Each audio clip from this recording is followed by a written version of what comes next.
Comme vous le savez, notre pays est connu comme étant un scandale géologique, et ce, malgré les efforts du président de la République à travers ces directives qu'il donne au gouvernement pour réduire les inégalités sociales dans notre pays. L'état des lieux de ces initiatives reste désespérément loin des résultats escomptés.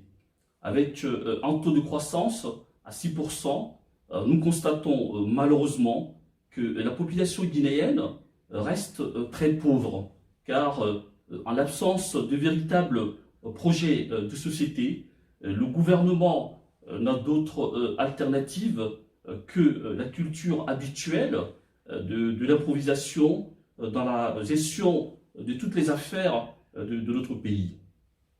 En ce qui concerne la lutte contre la corruption et les détournements de deniers publics, celle-ci est loin d'être achevée pour le plus grand malheur de notre pays.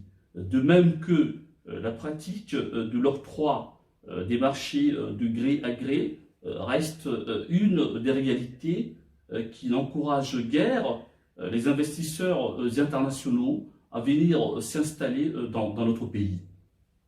À nos jours, la difficile desserte en électricité demeure toujours un problème majeur et récurrent pour l'industrialisation de notre économie.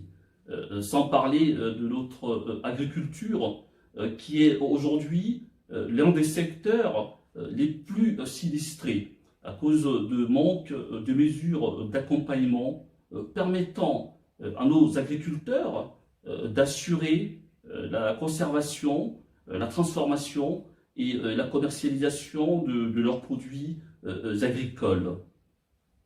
Que dire de l'une des déclarations phares du chef du gouvernement dans le cadre de la création de 200 000 emplois pour nos jeunes?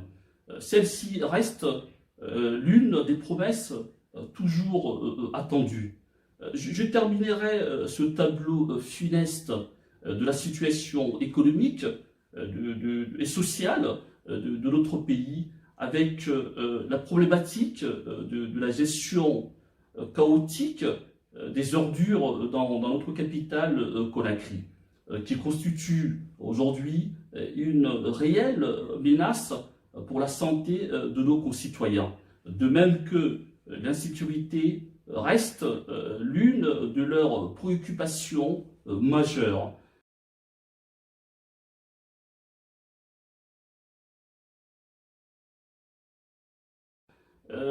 Oui, l'unité nationale qui doit être le socle de notre société pour garantir une paix durable dans notre pays est mise à mal aujourd'hui par une classe politique belliqueuse et une mouvance présidentielle sourde, deux camps qui ne montrent aucun signe de volonté pour privilégier la voie d'un dialogue social sincère et inclusif dans l'intérêt exclusif des filles et fils de notre pays, la Guinée.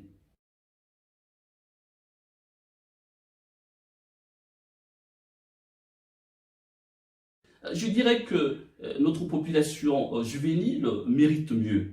Et je suis profondément convaincu qu'elle peut être aujourd'hui plus que jamais le rempart contre toute forme de pouvoir autocratique, de violence et de division ethnocentrique.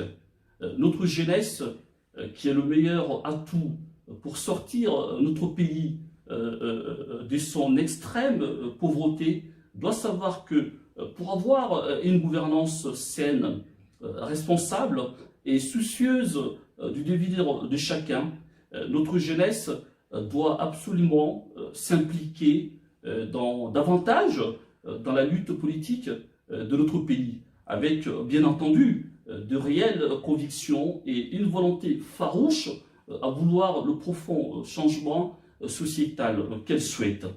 Il est vrai que notre pays, la Guinée, connaît une misère sociale à la fois endémique et insupportable. Mais elle regorge aussi, à l'intérieur comme à l'extérieur, de jeunes gens diplômés et compétents qui ne demandent qu'à mettre leur talent au service de notre nation. C'est pourquoi je lance cet appel solennel au président de la République, le professeur Alpha Condé, pour qu'il libère les nouvelles énergies à travers la promotion de la jeune génération de politiciens patriotes et consciencieux, pour qu'enfin notre pays, la Guinée, amorce sa véritable émergence socio-économique tant attendue pour le plus grand bonheur de toutes et de tous. Je finirai par ceci. Aucun homme politique n'est providentiel pour mener à bien et de façon éternelle les destinées d'un pays. Je vous remercie.